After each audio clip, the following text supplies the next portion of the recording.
Sa gitna ng masalimuot na impeachment trial, lumutang ang kanyang espesyal na kakayahang mamuno at maging haligi ng impeachment court. Sa edad na 88, matinik pa rin mag-isip.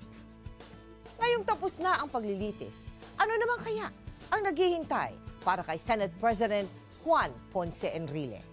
Aalamin natin ngayong gabi dito lang sa Powerhouse. Sa paghupa ng tensyon sa katatapos lang na impeachment trial, isang mahalagang kabanata na naman ng kasaysayan ng Pilipinas ang muling nasaksihan. Hindi lang ng taong bayan kundi pati na ng bulwagang ito sa Senado. Depensa po ni Chief Justice Corona, I can put it in one word. Pwede ko bang sabihin po sa isang salita? Palusot.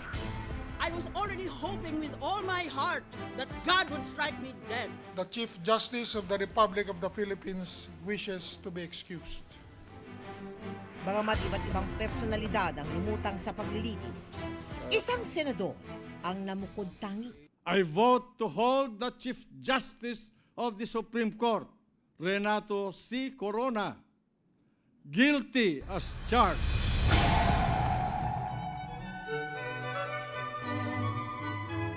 Ngayong katatapos lang ng impeachment trial, mas madalas nang makikita ang Senate President dito sa kanyang tahanan sa Makati.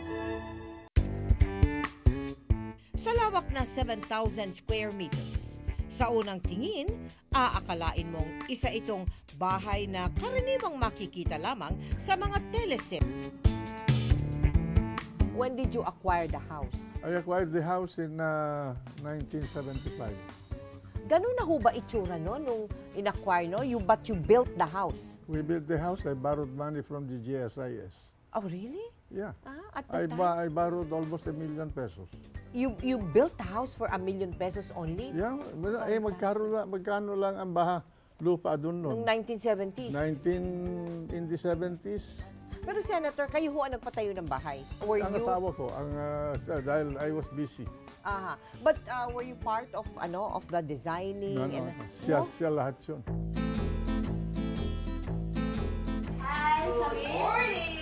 Thank you so much, Halos isang taon na ang nakakalipas nang una naming bisitahin ang bahay ng mga Enrile. Ang mag-inang Cristina at Katrina, asawa at anak ni Senator Enrile, ang siyang nagbigay sa amin ng house tour. Pagpasok pa lang sa bahay, iisipin mong nasa Europa ka. Napapalibutan ito ng naglalakihang chandelier.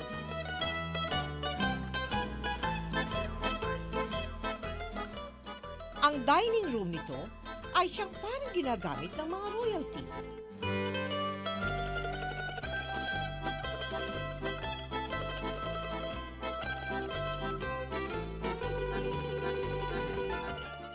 At ang mga pasilyo'y tila nasa loob ng isang simbahan dahil sa makukulay na stained glass windows.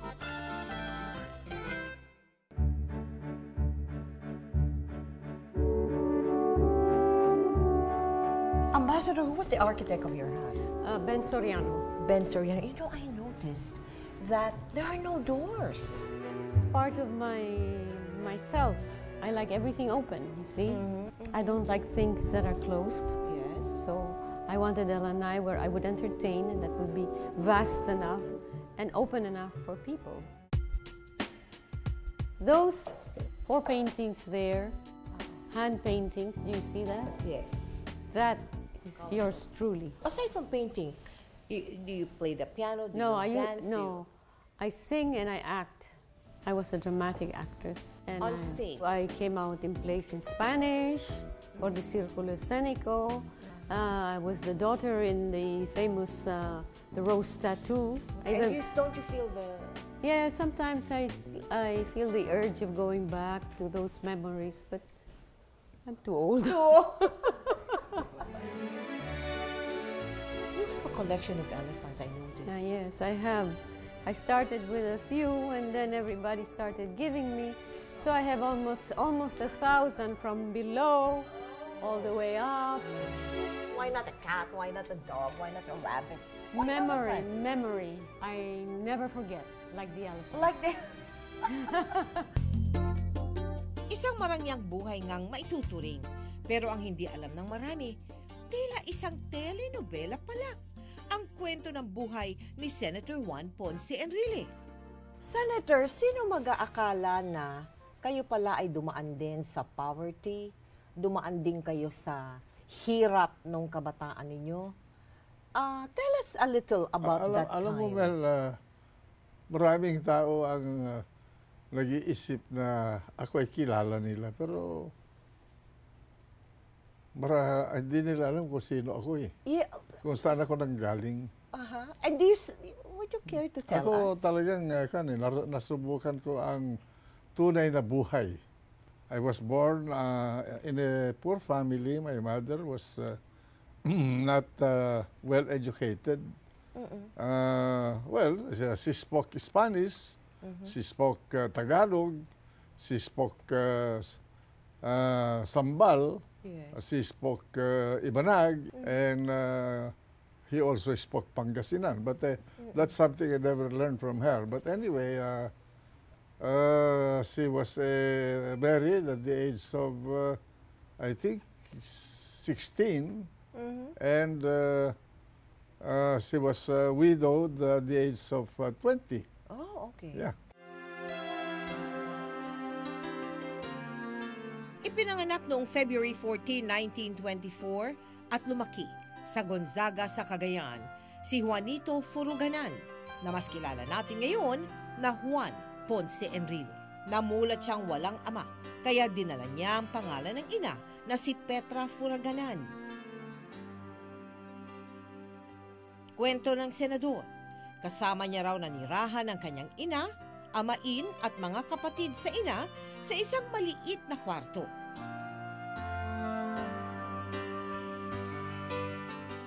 Nung ako'y lumalaki na, kaiba ako dun sa mga ibang kapatid ko at Because you were mestizo, you were at good-looking. ako'y tinatawag ng mga kababata ko, mga kaklase ko na bastardo. Tinanong ko sa nanay ko, ano ba ito? Wow, you confronted your mom. Pagkatapos, ayaw niya sabihin, pero sa bandang huli, sinabi na. Okay. Ang tatay mo isang abogado, sabi niya, wala na rito. Napunta siya sa Ohio State University, naging abogado. Pagbalik niya rito, nagtrabaho sa gobyerno ng 5 taon. Yun ang kontrata niya.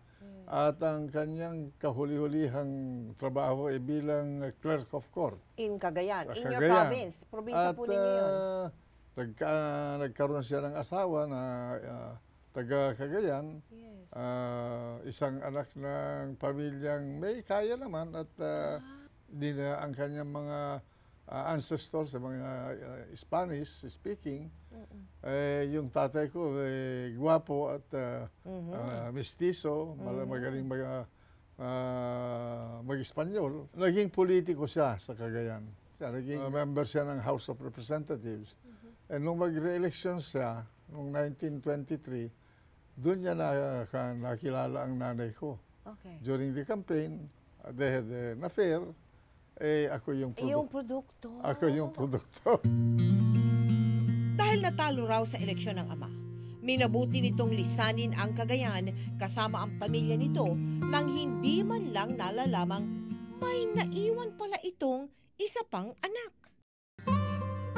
Sa kagustuhang makapag-aral ng high school, nakakuha siya ng scholarship at lumuwas ng apari. Namasukan siyang katulong sa negosyanteng pinsan ng kanyang ina. Dito, all-around houseboy daw siya, kapalit ng pagpapatira sa kanya sa bahay malapit sa eskwela. Noong pumutok ang World War II, naging miyembro ng guerrilla movement ang senador, pero hindi naglaon na buwag din ang kanilang grupo. At dahil walang makuhang trabaho noon, umanib naman siya sa Philippine Constabulary sa edad na 19 na taon. Early 44, dumating sa apari yung mga anak nung tatay ko sa kanyang tunay na asawa. Okay. Yung mga half-sisters ko. At ako ay nakilala nila. Sinabi nung nakakakilala sa akin na may kapatid kayo rito. Doon ko nakilala yung mga anak ng tatay ko. Ang akala niyang kasagutan sa kanyang pagkakakilanlan, may kasunod pa palang kalbaryo. Nahuli siya ng mga Hapon at ikinulong ng halos 70 araw. And in the morning of January 8, 1945, when we were unloading the cargo, then the American planes swooped down on us, and everybody scattered. I ran through to the forest. I never looked back. I walked the whole night alone in the forest without any compass, but I knew the terrain and I knew the place because I operated there during the guerrilla time. Fantastic. And then I rejoined Fantastic stories. a group of guerrillas in the east. Nang matapos ang gera, nagdesisyon ang batang Enrile na lumuwas ng Maynila. Baon niya ang pag-asa at panalangin na sana makilala na niya ang taong pinaka-aasam-asam niyang makita, ang kanyang tunay na ama.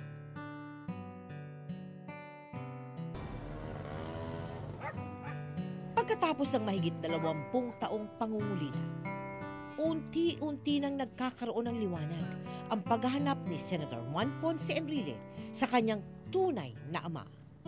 Tinulungan siya ng kanyang half-brothers sa Maynila. Ibinigay nito ang address kung saan niya makikita ang ama. Hindi niyo pa nakita yung inyong ama? Hindi pa. At this point, hindi pa kayo Sinuro nakikita? niya sa akin kung paano ko pupuntahan. Okay. So naglakad ako magmula doon sa Santa Mesa, Santa doon Mesa. sa may Riles doon. Yes. Up to? Up to Dasmariñas Street, doon sa Plaza Muragab, sa ibaba ng Jones. Jones, sa may Jones Bridge. Chinatown. Oh, Sa malapit sa Jones, Chinatown, yun. okay. Bababa kami, Bababa Plaza pa. Cervantes doon. Oo, yes. At sinabi sa akin kung paano ako pupunta sa 7th floor.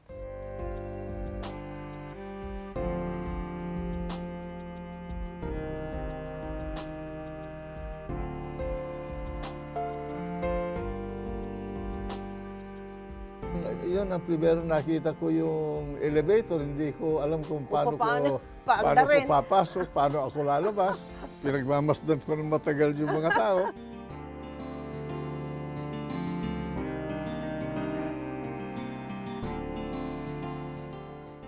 Katapos umakyat ako, dumating ako doon sa 7th floor. Lumabas ako doon sa pintuan, pinakilala ko ang sarili ko doon sa teleponista. Nung ibinigay ko ang pangalan ko, dinala sa kwarto. Pagbalik niya, sinamahan ako. Doon ko nakita ang tatay ko. For the first time. At, How did that feel? Yinakap niya ako. Ay, sabi niya, niyakap niya? I'm sorry, my son. Sabi niya, that I've not known that you were alive. Sabi niya, well, something to that effect. So, anyway, sabi niya, what can I do for you? Kako, wala, kako, gusto kong mag-aral.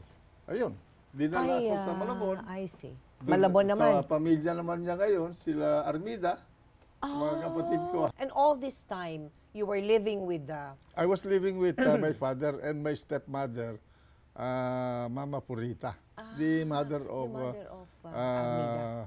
Armida Singh. what you call Tita Mids. Iba na naman yun, sir. Oo. Iba pa yung Santa Mesa. Marami kami. Marami. Marami Sir, kami. sige na, okay. Buti na lang, marami. Ano po? 18 kami. Oh, wow. Sabi ng father ko, I want you to meet your brother, Juanito. Yun. Tapos yun. He started to live with us. Mabait si Johnny. At ang mother ko din, mabait. Mabait si Juanito. Mabait siyang tao. My goodness. He studies until 4 o'clock in the morning. Ang dating si Juanito Furuganan ay siya na ngayong Juan Ponce Enrile. At dahil may susuporta na sa kanyang edukasyon, kumuha siya ng pre-law sa Ateneo de Manila University.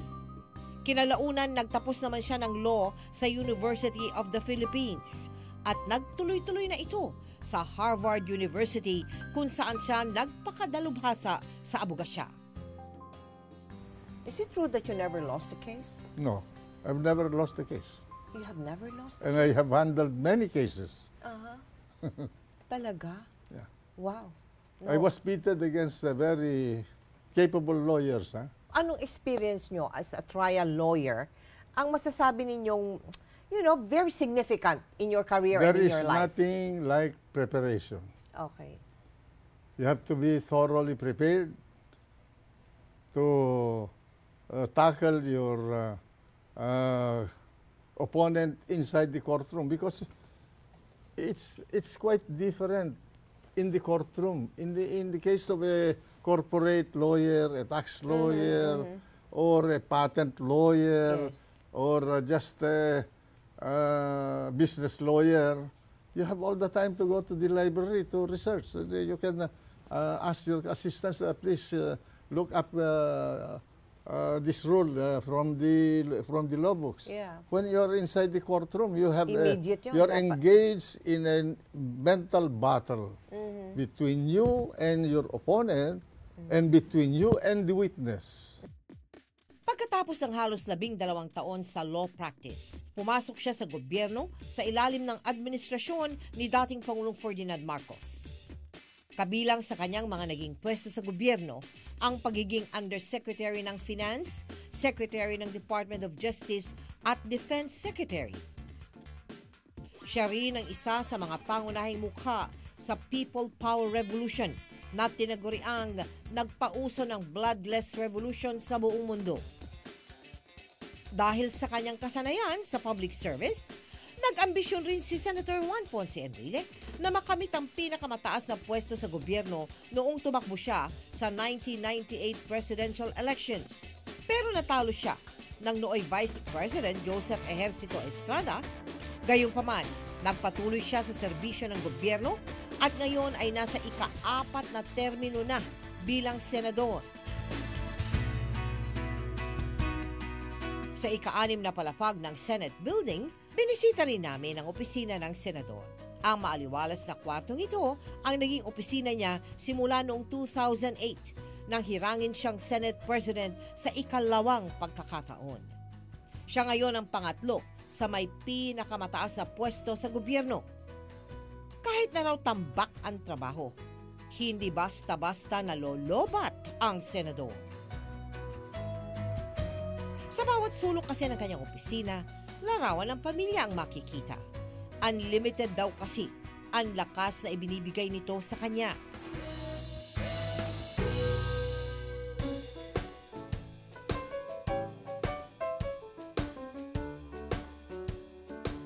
Yung bang mga experiences ninyo when you were young?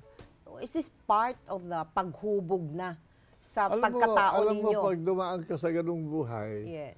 you are tempered like a steel.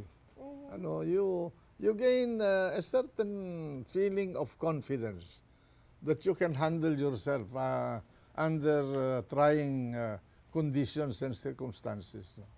So that's why probably some people think of me as an arrogant ass, because I don't really care what you say. I know myself, and I can handle myself under any condition. I do not provoke any quarrel with anybody, but if I'm challenged, and especially if I'm threatened, then I will take you on. Di ba? This court must be respected. At kung may isang tao raw na higit na nakakakilala sa kanya sa loob at labas ng Senado, marahil ito daw si Senator Gringo Honasan. Ang tato ko sa kanya parang tatay, parang teacher, parang mentor. Marami akong natutunan sa kanya tungkol sa paglilingkod sa bayan, of course sa Diyos at sa pamilya. Hanggang ngayon, kahit na may edad na tayo, sa tingin ko handa pa rin ako na I will put myself between him and any threat. Ganun ang relasyon namin.